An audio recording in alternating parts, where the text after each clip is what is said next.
दोस्तों नमस्कार, कैसे हैं आप लोग। मैं आशा करता हूं कि आप लोग अच्छे होंगे। और आज हम लोग क्लास 10th मैथ के प्रश्नावली 6.3 के प्रश्न संख्या 10 को सॉल्व करेंगे।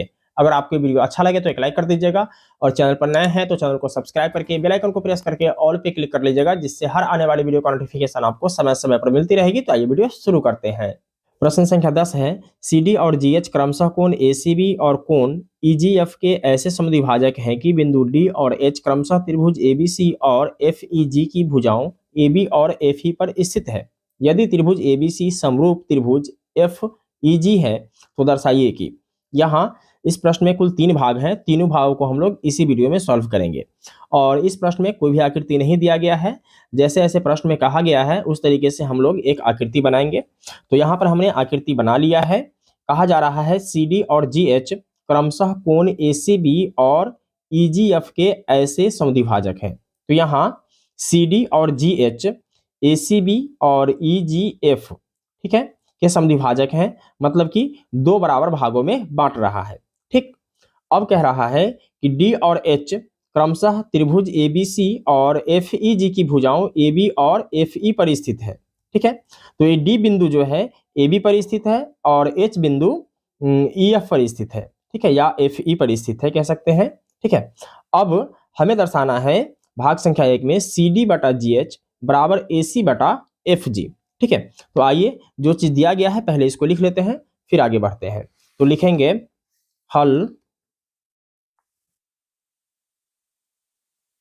दिया है, क्या दिया है, त्रिभुज ए बी सी, त्रिभुज ए बी सी समरूप है त्रिभुज एफ ई जी के, एफ ई जी के। अब देखिए यहाँ A B C F E जी के समरूप है। ठीक है। और जब दो त्रिभुज समरूप होता है तो उसका संगत कोण क्या होता है, बराबर होता है। तो यहाँ कोण ए बराबर हो जाएगा कोण एफ, क्या हो जाएगा, इसलिए कोण ए बराबर क्या हो जाएगा, कोण एफ। ठीक है। इसी प्रकार कोण बी हो जाएगा, कोण बी बराबर हो जाएगा कोण ई के, कोण ई के। और कोण सी बराबर हो जाएगा कोण जी के, कोण सी बराबर हो जाएगा कोण जी के। और सबसे पहले हम लोगों को सिद्ध करना है भाग संख्या 1। भाग संख्या 1 में दर्शाना है सी डी बटा जी एच, सी डी बटा जी एच बराबर ए सी बटा एफ जी। ठीक है। अब देखिए सी डी और ए सी, सी डी और ए सी, ठीक है, किस त्रिभुज में है, तो ए डी सी में है। ठीक। इसी प्रकार से जी एच, जी एच और एफ जी ये किस त्रिभुज में है, तो एफ एच जी में है। ठीक है।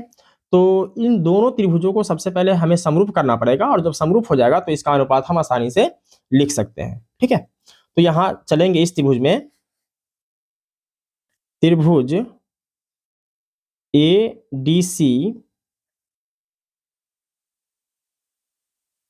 और त्रिभुज एफ एच जी में, एफ एच जी में।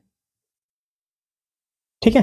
देखिए यहाँ कोण ए, देखिए इस त्रिभुज में कोण ए है और इस त्रिभुज में कोण एफ है, और कोण ए बराबर है कोण एफ के। तो यहाँ लिख सकते हैं कोण ए बराबर कोण एफ। ठीक है। अब यहाँ ए वाला जो कोण है, अगर हम इस कोण का नाम दे दें 1, इसका नाम दे दे 2, इसका नाम दे दे 3 और इसका नाम दे दे 4। ठीक है। तो कोण 1 बराबर हो जाएगा कोण 3 के। क्यों हो जाएगा, क्योंकि कोण सी बराबर है कोण जी के। देखिए कोण सी बराबर है कोण जी के, और सी डी रेखा और जी एच रेखा इस दोनों कोण को क्या करता है, तो समद्विभाजित करता है, यानी कि दो बराबर भागों में विभाजित करता है। ठीक है। तो कोण 1 बराबर हो जाएगा कोण 3, क्या हो जाएगा, कोण 1 बराबर हो जाएगा कोण 3 के। ठीक है। और कारण क्या देंगे, तो कारण देंगे कि कोण सी का आधा और कोण जी का आधा ये दोनों बराबर होगा। ठीक है। तो यहां कारण हो जाएगा आधा किसका, कोण सी का बराबर हो जाएगा आधा कोण जी का। ठीक है। और हम जानते हैं कि जब दो कोण बराबर हो जाता है तो त्रिभुज समरूप हो जाता है। तो हम लिख सकते हैं शॉर्टकट में एंगल, एंगल समरूपता से त्रिभुज एडीसी समरूप है त्रिभुज एफएचजी के, त्रिभुज एफएचजी के। ठीक है, और जब ये दोनों त्रिभुज समरूप है तो इसका अनुपात हम आसानी से लिख सकते हैं। अनुपात क्या कह रहा है? CD। क्या कह रहा है? CD। यहां देखिए CD, ठीक है, अंतिम और मध्य वाला CD क्या है? CD और बटा में क्या है? GH। ठीक है, तो यहाँ GH अंतिम और मध्य वाला GH। ठीक है, इसी प्रकार से यहाँ क्या है? AC। तो अब फर्स्ट वाला और अंतिम वाला, ठीक है, AC और इधर क्या हो जाएगा? FG। ठीक है, ये बहुत ही आसान था। चलिए अब आगे बढ़ते हैं और भाग संख्या 2 को देखते हैं।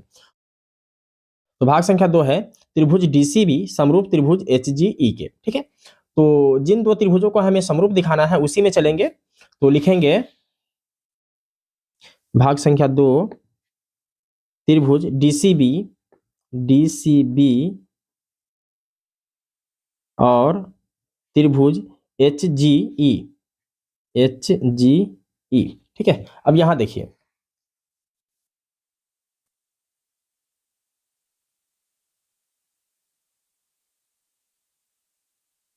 DCB।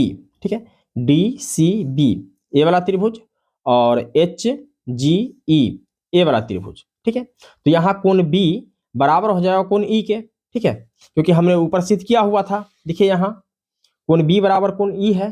ठीक है, तो यहाँ लिखेंगे कोण B बराबर कोण E। ठीक है, और कारण आप लिख सकते हैं कि ऊपर सिद्ध किया गया है। ठीक है, ऊपर सिद्ध किया गया है। ठीक है, इसके बाद कोण 2 बराबर हो जाएगा कोण 4 के। ठीक है, कोण 2 बराबर हो जाएगा कोण 4 के। क्यों हो जाएगा? क्योंकि कोण C का आधा और कोण G का आधा क्या होगा? दोनों बराबर ही होगा। तो यहां लिखेंगे आधा कोण C का बराबर हो जाएगा आधा कोण G का। ठीक है, और जब दो कोण बराबर हो जाता है तो त्रिभुज समरूप आता है, इसलिए एंगल समरूपता से त्रिभुज DCB समरूप होगा त्रिभुज HGE के। ठीक है, अब आगे बढ़ते हैं और भाग संख्या 3 को देखते हैं। तो भाग संख्या 3 में है त्रिभुज DCA समरूप त्रिभुज HGF। ठीक है, तो जिन दो त्रिभुज को हमें समरूप दिखाना है उसी में चलेंगे। तो लिखेंगे त्रिभुज DCA भाग संख्या 3 त्रिभुज DCA और त्रिभुज HGF में। ठीक है, यह भी में लिख सकते हैं, नहीं तो कोई बात नहीं है। ठीक है, अब देखिए DCA इस वाले त्रिभुज में और HGF में। ठीक है, तो यहाँ इसमें कोण A बराबर हो जाएगा कोण F के। ठीक है, कोण A बराबर हो जाएगा कोण F के। कारण क्या होगा? क्योंकि ऊपर सिद्ध किया गया था यहाँ पे कोण A बराबर कोण F, ऊपर सिद्ध किया गया है। ठीक है, अब देखिए कोण 1 बराबर हो जाएगा कोण 3 के। कोण 1 बराबर हो जाएगा कोण 3 के। इसमें भी आप लिख सकते हैं कारण में ऊपर सिद्ध किया गया है, क्योंकि भाग संख्या 1 में हमने सिद्ध किया था। ठीक है, और नहीं तो आप यहाँ लिख भी सकते हैं 1/2 कोण C बराबर हो जाएगा 1/2 कोण G। ठीक है, और जब दो कोण बराबर होता है तो त्रिभुज समरूप आता है। ठीक है, इसलिए एंगल समरूपता से त्रिभुज DCA समरूप है त्रिभुज HGF। ठीक है, तो दोस्तों मैं उम्मीद करता हूं कि आपको इस सवाल समझ में आ गया होगा। अगर किसी प्रकार का कोई डाउट हो तो आप हमें कमेंट कर सकते हैं, और इससे पहले का वीडियो आप लोगों ने नहीं देखा है तो अनलॉक स्टडी के प्लेलिस्ट में या नीचे डिस्क्रिप्शन बॉक्स में जाकर इससे पहले का सारा वीडियो देख सकते हैं। फिर मिलते हैं एक और वीडियो में, तब तक के लिए जय हिंद।